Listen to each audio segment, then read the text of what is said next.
ان کے پاس اتنا ٹائم نہیں ہے کہ وہ یہ سوچیں کہ اوکے اب ایک بندہ اٹھاتے ہیں، اس کو 4 سال کا کورس کراتے ہیں، اس کو پھر جو ہے مدرسے بھیجتے ہیں، اس کا نام چینج کراتے ہیں، پھر انڈین سوسائٹی میں اسے انجیکٹ کرتے ہیں، پھر اس کو انڈین میڈیا پہ لے کے آئیں گے اور اس سے مسلمان بڑے بدنام ہوں گے۔ یہ ایک تو یہ خود بیوقوف جاہل، ان کو پھر یہ لگتا ہے کہ ساری دنیا بیوقوف جاہل ہے ان کی طرح، خود یہ فارغ ہیں، ان کے پاس خود کچھ کرنے کو نہیں ہے۔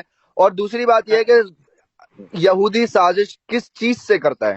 دماغ استعمال کر کے کرتا ہے، صحیح ہے؟ تو اس کے پاس وہ کون سا خاص دماغ ہے یہودی کے پاس جو تمہارے پاس نہیں ہے، کہ وہی دماغ استعمال کر کے بھائی تم یہودی کے خلاف سازش کیوں نہیں کر لیتے، تم کر لو، اتنا ہی دماغ ہے تمہارے پاس۔ تو اتنے صحابی ایمان لے کے آئے، عمر فاروق جس نے اپنی آدھی سے زیادہ زندگی کفر میں گزاری، مسلمانوں کے سر کاٹتا تھا جو آدمی، اس کے ڈر سے مسلمان اذان نہیں دیتے تھے کہیں عمر سن نہ لے۔ جب وہ اسلام میں نہیں آیا تھا نا عمر، اس سے پہلے لوگ اذان چھپ کے دیتے تھے، اونچی آواز میں نہیں دیتے تھے۔ بلال کو مسجد کی چھت پہ جا کے اذان دینے کی اجازت نہیں تھی جب تک عمر مسلمان نہیں ہوا تھا۔ تو اس عمر کو تو ہدایت مل گئی، جو سر کاٹتا پھر رہا تھا ہے، اس کو تو نبی سے ہدایت مل گئی، اس کو تو اللہ کا گھنٹہ نہیں کچھ پتا تھا، اس کو کہاں سے ہدایت ملی؟ اور سچ والا جی جنہوں نے ساری زندگی لگا دی قرآن میں، ان کو اللہ ہدایت نہیں دے گا، ان سے کوئی خاص دشمنی ہے اللہ تعالیٰ کی، لعنت ہے بھائی ایسے اللہ پہ بھی۔ پھر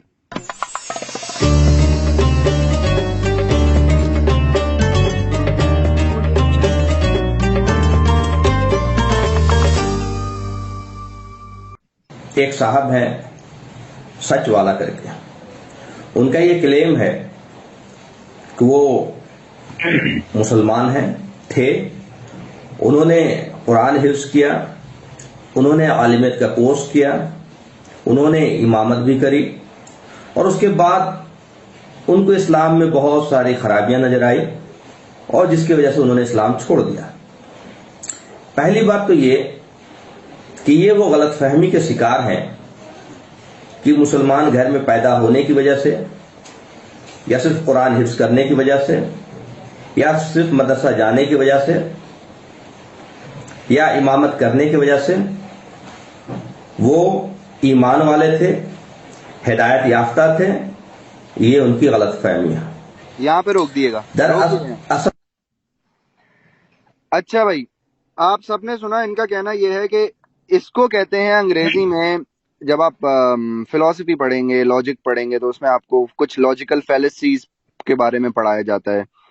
تو کہتے ہیں کہ کوئی بھی آرگومنٹ، کوئی بھی آپ جو دعویٰ، جو آپ مدعا سامنے رکھ رہے ہو کوئی بھی، تو اگر تو وہ آپ کیسے فیصلہ کرو گے وہ دعویٰ لاجیکل ہے یا ان لاجیکل ہے؟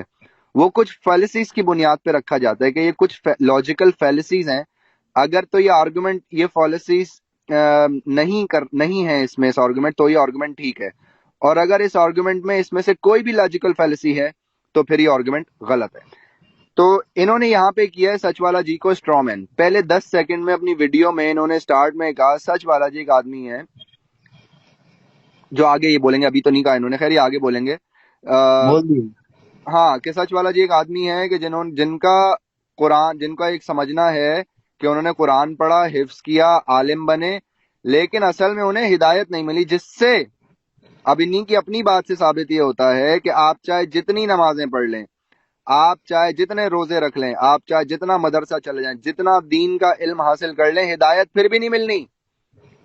مطلب یہ ہے کہ ہدایت آپ کو پھر بھی اللہ نے ہی چوز کرنی ہے کہ اس نے آپ کو دینی ہے یا نہیں دینی، اور اس نے اگر آپ کے نصیب میں چوز کر لیا ہے کہ اس نے آپ کو ہدایت نہیں دینی ہے تو سوری، آپ جتنی مرضی عبادت کر لیں، اس نے آپ کو گمراہ ہی رکھنا ہے، اس نے آپ کو۔ تو وہی بات ہے، یہ ڈرامے بازی ہے، یہ کھیل رچایا ہوا ہے۔ پھر اس کا مطلب جب اللہ نے پہلے ڈیسائیڈ کر ہی لیا ہے کہ اس نے مجھے گمراہی میں ہی رکھنا ہے اور اس نے مجھے کبھی سیدھا راستہ نہیں دکھانا ہے، تو مجھ سے حساب کتاب کس بات کا لوگے بھائی؟ جو اوپر پہنچتے کولر پکڑ لیں گے، ہے بے ساڑھے تو میری بات نہیں کرتا تھا، ہاں نہیں تو، اللہ اور بولے گا دوسری بات یہ، اللہ میاں آپ نے میرے لیے، میں تو نمازیں بھی پڑھتا تھا، میں تو قرآن بھی پڑھتا تھا، میں نے حفظ کیا، میں عالم بنا، میں نے حدیثیں پڑھی، میں نے دین کی تعلیم حاصل کی، پیسے خرچ کیے، جان لگائی، لیکن اللہ میاں آپ نے تو پہلے سے سوچا ہوا تھا، آپ نے میرے کو ہدایت دینی نہیں ہے۔ اور تو ان اتنا، بھائی صاحب کے کہنے کا مطلب یہ ہے کہ صرف قرآن ہاں پڑھنا، نمازیں پڑھنا، ان سے نہیں علی آتی بھائی، ہدایت اللہ سے آتی ہاں ہے۔ ہاں علی بھائی، جب بندہ نا اللہ سے اتنا بولے گا تو اللہ دے گا جھاپڑ کھینچ کے۔ زبان لڑاتا ہے ہم سے، ہے زبان لڑاتا ہے.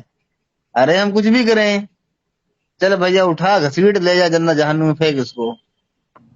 اسی لیے ان میں سب سے بڑا آپس میں مسلمانوں کا جو مسئلہ تقدیر ہے، تقدیر پہ کوئی مانتا ہے مسلمان، تقدیر پہ کوئی مسلمان نہیں مانتا ہے. لیکن وہی مسئلہ ہے کہ اگر اللہ نے سب کچھ پہلے سے ڈیسائیڈ کیا ہوا ہے تو میں چاہے دین کی تعلیم حاصل کروں یا نہ کروں، پھر تو مجھے ہدایت، اگر اس نے سوچا ہوا ہے کہ اس نے مجھے دینی ہے ہدایت، تو میں جتنا مرضی ایکس مسلم بن جاؤں، میں جتنا مرضی اسلام کے بارے میں پھر باتیں کر لوں، اگر اس نے مجھے ہدایت دینی ہے تو دے دے گا، اور اگر نہیں دینی تو پھر میں جتنا مرضی قرآن پڑھ لوں. جو بولتے ہیں کہ آپ نے صحیح سے پڑھا نہیں ہے قرآن اور آپ نے تو ٹائم نہیں لگایا آپ کو، او بھائی میرے کو پتا بھی ہوتا نا اگر قرآن، تو اللہ تعالیٰ نے پھر بھی ہدایت نہیں دینی تھی. مجھے اگر حفظ بھی ہوتا نا قرآن، اللہ تعالیٰ نے پھر بھی ہدایت نہیں دینی تھی، کیونکہ اللہ تعالیٰ ایک چیٹر ہے. اللہ تعالیٰ ایک ایسا چیٹر ہے جو اس نے گیم ہی اپنی مرضی سے ڈیزائن کیا ہے. اس نے پلیئرز پہلے ہی ڈیسائیڈ کر لیے ہیں کہ کن پلیئرز نے جیتنا ہے، کن پلیئرز نے ہارنا ہے. تو بالکل انفیئر کانسیپٹ ہے یہ. آگے چلیں. حقیقت میں بات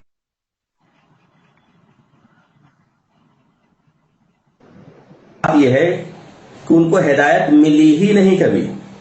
ان کے دلوں میں روغ تھا شروع سے اور اللہ نے ان کو ہدایت نہیں دی. آپ کو معلوم ہونا چاہیے کہ یہودیوں نے اس طرح کے ہتھ کنڈے بہت اپنائے، اپنے لوگوں کو علم دین سکھایا، حافظ بنایا، قرآن کی علم دیا، ان کو پڑھایا، عالمیت کرایا اور ان کو امام بھی بنایا. یہ تینوں چیز وہاں پہلے آلریڈی ہو چکا ہے، اور مقصد تھا کہ مسلمانوں کو ورگلایا جائے، مسلمانوں کو اسلام سے بدزن کیا جائے، مسلمانوں کو ایمان سے بدزن کیا جائے، روک دو. اور جس کی وجہ سے انہوں نے اسلام روک دیں اس کو، یہاں پہ روک دیں. ہاں علی بھائی، یہ آپ نے ایک چیز دیکھی کہ یہ بتا رہے ہیں یہودیوں نے اپنے لوگوں کو قرآن پڑھایا، عالم بنایا، ایمان میں داخل بھی کرایا، ٹھیک ہے، تاکہ یہ ان میں فساد برپا کر سکے. ایسا کچھ میں سمجھ نہیں پا رہا ہوں کہ یہ فٹیچر لوگ، چلو خود تم لوگ ایک دم سے فارغ ہو، ایک دم سے خالی بیٹھے ہو. بھائی یہودیوں پہ کام ہے دنیا بھر کا، وہ پڑھنے لکھنے میں بھی دھیان دیتے ہیں. بھائی ان کو بتا رہے ہیں کہ وہ اپنی زندگی چھوڑ کے جو یہ خود آپس میں لڑ مر کے ختم ہو رہے ہیں، میں بھی یہی ان کہہ کے رہا پیچھے تھا. اپنا ٹائم خراب کریں گے. آپ کو کوئی کیوں مارے گا؟ پوری دنیا میں آج جو کچھ خانہ جنگیاں ہوتی ہیں، کچھ جنگیں ہوتی ہیں، جو دنیا میں آج کوئی بڑی جنگ تو نہیں چل رہی، خیر رشیا یوکرین کی ہٹا، وہ بھی کوئی اتنی بڑی وار نہیں چل رہی ہے، لیکن جو خانہ جنگی دنیا میں چل رہی ہے میرے بھائی، اس میں آپ یہ دیکھو مسلمان کسی کافر کو نہیں مار رہے. افریقہ چلے جاؤ، الجیریا چلے جاؤ، سیریا چلے جاؤ، یہ بوکو حرام کے ہندوؤں کو آ کے مار رہا ہے، بوکو حرام کے کرسچن کو جا کے مار رہا ہے، نہیں، وہ اپنے ہی مسلمانوں کو مار رہا ہے. تو آپ غالب بھائی، آپ نے بالکل ٹھیک بات بولی ہے کہ آپ کو کسی کو مارنے کی، آپ کے خلاف سازشیں کرنے کی کوئی ضرورت نہیں ہے. ایک کارٹون بنا دو محمد کا اور عائشہ کا، 10-15 مسلمان ویسے ہی اسی دن مر جائیں گے آپس میں. ہاں ارے یہ دیکھو، جیسے وہ ایک گانا ہے کیٹرینا کیف کا کہ مجھے کسی اور کی ضرورت کیا، میں تو خود سے ہی پیار جتا لوں. تو بھائی یہ ان کو کسی اور کی کیا ضرورت ہے یار؟ ہاں انہیں فرصت نہیں ہے دوسرے کی گردنیں مارنے میں، کوئی اور ان کے پیچھے سازش کیوں کرے؟ ارے سازش کی جاتی ہے بھائی جو ترقی پہ ہو، جس سے کوئی بگاڑ نہ پا رہا ہو. یہ خود ہی دوسرے کے پیجامے کھینچ رہے ہیں اور بول رہے دنیا ہمارے خلاف سازش کر رہی ہے. نہیں، اور اس میں برائی کیا ہے غالب بھائی؟ یہودی کون ہے؟ دشمن ہے نا یار آپ کا. تو دشمن سے آپ کیا ایکسپیکٹ کرتے ہو؟ وہ آپ کے بھلا سوچے گا، سازش ہی کرے گا نا وہ آپ کے خلاف بھائی. حالانکہ وہ آپ کو دشمن نہیں مانتے، وہ یہ نہیں کہتے کہ مسلمان سازش کر رہے ہیں، کیونکہ ان کے لیے آپ ایگزسٹ ہی نہیں کرتے، آپ کی کوئی اوقات ہی نہیں ہے، آپ کوئی چپل میں لگی ہوئی دھول کے برابر ہو ان کے لیے. وہ کہتے ہیں بھاڑ میں جاؤ اور دفع ہوئے، منہ بھی نہیں لگو ہمارے. آپ کو پتا ہے اسرائیل جو ہے اس وقت ویجیٹیشن کی جو ٹیکنالوجی ہے، دنیا میں سبزیاں اگانے کی جو سائنٹیفک طریقے ہیں، اسرائیل سب سے آگے ہے اس میں، کیونکہ ان کو پتا ہے کہ ہمارے پاس کھانے کو نہیں بچنا، صحرا میں رہتے ہیں ہم، تو بھائی اگر ہم سبزیاں اگانا نہیں سیکھیں گے صحرا میں تو ہم مر جائیں گے. تو ان کے پاس تو یہ کام ہے کرنے کے لیے، ان کے پاس اتنا ٹائم نہیں ہے کہ وہ یہ سوچیں کہ اوکے اب ایک بندہ اٹھاتے ہیں، اس کو 4 سال کا کورس کراتے ہیں، اس کو پھر جو ہے مدرسے بھیجتے ہیں، اس کا نام چینج کراتے ہیں، پھر انڈین سوسائٹی میں اسے انجیکٹ کرتے ہیں، پھر اس کو انڈین میڈیا پہ لے کے آئیں گے اور اس سے مسلمان بڑے بدنام ہوں گے. یہ ایک تو یہ خود بیوقوف جاہل، ان کو پھر یہ لگتا ہے کہ ساری دنیا بیوقوف جاہل ہے ان کی طرح، خود یہ فارغ ہیں، ان کے پاس خود کچھ کرنے کو نہیں ہے. اور دوسری بات یہ ہے کہ یہودی سازش کس چیز سے کرتا ہے؟ دماغ استعمال کر کے کرتا ہے، صحیح ہے؟ تو اس کے پاس وہ کون سا خاص دماغ ہے یہودی کے پاس جو تمہارے پاس نہیں ہے، کہ وہی دماغ استعمال کر کے بھائی تم یہودی کے خلاف سازش کیوں نہیں کر لیتے؟ تم کر لو، اتنا ہی دماغ ہے تمہارے پاس. تو یہودی سازش کر کے تمہیں تباہ کر رہا ہے، تمہارے اللہ نے تمہیں بھی اتنا ہی دماغ دیا ہے، تم سازش کر کے اسے تباہ کر دو. لیکن تم سازش بھی نہیں کر سکتے، تمہارے پاس اتنا دماغ بھی نہیں ہے کہ تم صرف سازش ہونے پہ رو سکتے ہو کہ ہمارے خلاف سازش ہو رہی ہے. او بھائی اپنا دماغ استعمال کرو، سازش تم کر لو. اس کا مطلب تو یہی ہوا نا کہ بھائی وہ دماغ میں بھی تم سے آگے ہیں، انہوں نے تمہیں ویسے بھی مار کے رکھا ہوا ہے. فلسطین میں تم ایک راکٹ مارتے ہو، وہ آگے سے 20 راکٹ تم پہ مارتے ہیں، پھر تم روتے ہو. اور بھائی اب تم نے بندے پہ ایک راکٹ اگر مار ہی دیا ہے تو اب یہ تھوڑی چلا سکتے ہو کہ بھائی ایک کے بدلے ایک ہی مارنا مجھے یار، ایک کے بدلے دو نہ مارنا. ایسا تھوڑی ہوتا ہے. پھر آپ نے اگر راکٹ چلائی دی ہے تو اب آگے سے جتنے آئیں گے راکٹ پھر سہو. تو آپ کے پاس نہ وہاں لڑنے کی طاقت ہے، نہ آپ کے پاس دماغی طور پہ لڑنے کی طاقت ہے. بس روتے رہو، وکٹم کارڈ پلے کرتے رہو، چھوٹے بچے بنے رہو، میرے ساتھ ظلم ہو رہا ہے، میرے ساتھ ظلم ہو رہا ہے، میری بیٹنگ نہیں آ رہی، میری بیٹنگ نہیں آ رہی. او بھائی دفعہ فٹ بال کھیل جا کے، نہیں بیٹنگ آ گئی تیری تو.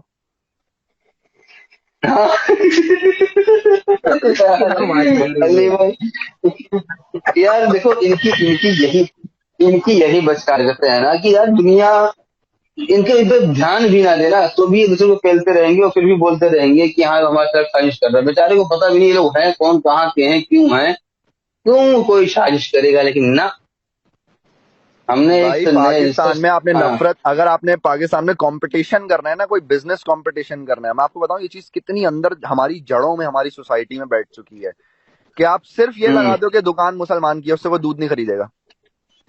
سمجھ رہے ہو؟ آپ یہ لگا دو یہ کسائی جو ہے نا، کسائی یہ ہندو ہے، کوئی اس سے گوشت نہیں خریدے گا. صحیح ہے؟ پاکستان میں اگر کوئی یہ بول دے نا کسائی جو ہے یہ ہندو ہے، کوئی اس سے گوشت نہیں خریدے گا. کیوں؟ کیونکہ ہندو کے ہاتھ کا تو ذبیحہ حرام ہے، ہم اس کے ہاتھ کا ذبح ہوا کیسے کھا سکتے ہیں؟ صحیح ہے. اور کوئی یہ بول دے کہ یار یہ جو آپ کہہ لو جو پھولوں کی دکان ہے نا، پھولوں کی دکان یہ کسی ہندو کی ہے، لوگ اس پھولوں کی دکان سے پھول خرید کے مزار پہ نہیں ڈالیں گے کہ یہ تو ہندو کی دکان کے. تو بھائی اگر آپ نے انہی چیزوں میں لگے رہنا ہے تو کسی کو سازش کرنے کی کیا ضرورت ہے آپ کے خلاف؟ میرے خیال سے سب سے بڑی سازش تو یہ کہ آپ کو اتنی عقل نہیں آ رہی ہے. یار یہ کتنے جھوٹے مکار لوگ ہیں. ایک آرگومنٹ جو ہے اس کو صحیح طرح پیش کرنے کے بجائے پہلے اس آرگومنٹ کو کمزور کر کے پیش کرتے ہیں اور اس کے بعد اس آرگومنٹ کا جواب دیتے ہیں. جب وہ آرگومنٹ کو اپنے الفاظ میں پہلے آسان کر لیتے ہیں اور اس کے بعد اس کا جواب دیتے ہیں. یہ کتنی بڑی منافقت ہے ان لوگوں کی کہ بھائی تم جس بات کا جواب دے رہے ہو وہ تو سوال ہی نہیں ہے. جو سوال ہے اس کے جواب کے پیچھے، اور یہی ابھی آپ آگے ویڈیو میں دیکھیں گے ان لوگوں کا طریقہ، اس مولوی کا اس ویڈیو میں طریقہ یہ ہے کہ میری بات سچ کیوں ہے؟ کیونکہ سچ والا کی بات جھوٹ ہے. ارے بھائی سچ والا کی بات جھوٹ ہے، ایڈم کی بات جھوٹ ہے، علی کی بات جھوٹ ہے، منا بھائی سب کی بات جھوٹ ہے، چھوڑ دو سب جھوٹے ہیں.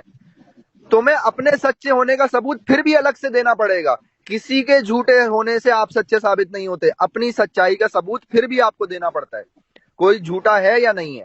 جی جی بڑے یہ پوائنٹ آ کہتے ہیں گئے. کہ نبی بھی ہدایت دیے تھے، تو ہادی اور مہدی کیوں بنایا گیا حضور کو؟ ہادی ارے اور میں مہدی کیوں کیا بنایا گیا؟ بات بولی، آپ کا ماتھا چوما جائے اس بات پہ. جی کیا بات بولی کہ ہادی کس بات کا ہے؟ پھر وہ کس بات کا ہادی ہے پھر جس نے ہدایت ہی نہیں دینی ہے؟ دوسری بات، جتنے صحابی ایمان لے کے آئے، عمر فاروق جس نے اپنی آدھی سے زیادہ زندگی کفر میں گزاری، مسلمانوں کے سر کاٹتا تھا جو آدمی، اس کے ڈر سے مسلمان اذان نہیں دیتے تھے کہیں عمر سن نہ لے. جب وہ اسلام میں نہیں آیا تھا نا عمر، اس سے پہلے لوگ اذان چھپ کے دیتے تھے، اونچی آواز میں نہیں دیتے تھے. بلال کو مسجد کی چھت پہ جا کے اذان دینے کی اجازت نہیں تھی جب تک عمر مسلمان نہیں ہوا تھا. تو اس عمر کو تو ہدایت مل گئی جو سر کاٹتا پھر رہا تھا بالکل. ہے، اس کو تو نبی سے ہدایت مل گئی. اس کو تو اللہ کا گھنٹہ نہیں کچھ پتا تھا، اس کو کہاں سے ہدایت ملی؟ اور سچ والا جی جنہوں نے ساری زندگی لگا دی قرآن میں، ان کو اللہ ہدایت نہیں دے گا. ان سے کوئی خاص دشمنی ہے اللہ تعالیٰ کی، لعنت ہے بھائی ایسے اللہ پہ بھی. پھر اور جنہوں نے علی بھائی اسلام میں سب سے زیادہ جنگیں کی، جنگ جمل، جنگ صفین، امیر معاویہ، ان کے بارے میں نبی کا قول ہے، حدیث ہے کہ اللہ معاویہ کو ہادی اور مہدی بنا. نہیں تو یہ میں کہہ رہا ہوں، یہ سارے میری آواز جا رہی قاتلوں جا رہی کو بھائی؟ یہ ہدایت سارے قاتلوں کو ملنی ہے، کوئی سچ والا جیسے جو لوگ ہیں ان کو بھی مل سکتی ہے ہدایت؟ یہ صرف کافروں کو ملنی ہے؟ یہ صرف ان لوگوں کو ملنی ہے جنگ و جدل کر رہے ہیں؟ یہ صرف ان لوگوں کو ملنی ہے کہ جو اسلام کی امپائر کی ایکسپینشن کر رہے ہیں، یا جو اسلام جو ہے پوری دنیا میں لے کے جائے، یہ صرف بالکل ان لوگوں بالکل. کے لیے ہے ہدایت؟ ارے ابن معاویہ کو کہا گیا نا، حدیث سے ثابت ہے کہ اللہ معاویہ کو ہادی و مہدی بنا، اور جنہوں نے سب سے زیادہ جنگیں کی، حضرت علی کے ساتھ جنگ کی، حسنین کو شہید کروایا، ان کے بارے میں کہا گیا اللہ معاویہ کو ہادی و مہدی بنا. اور یہ تو ارے یار کیا گوبر بنا ہے ہمارا ان سب میں. معاویہ کی زندگی کا کوئی ایک دن ایسا نہیں ہے کہ جس دن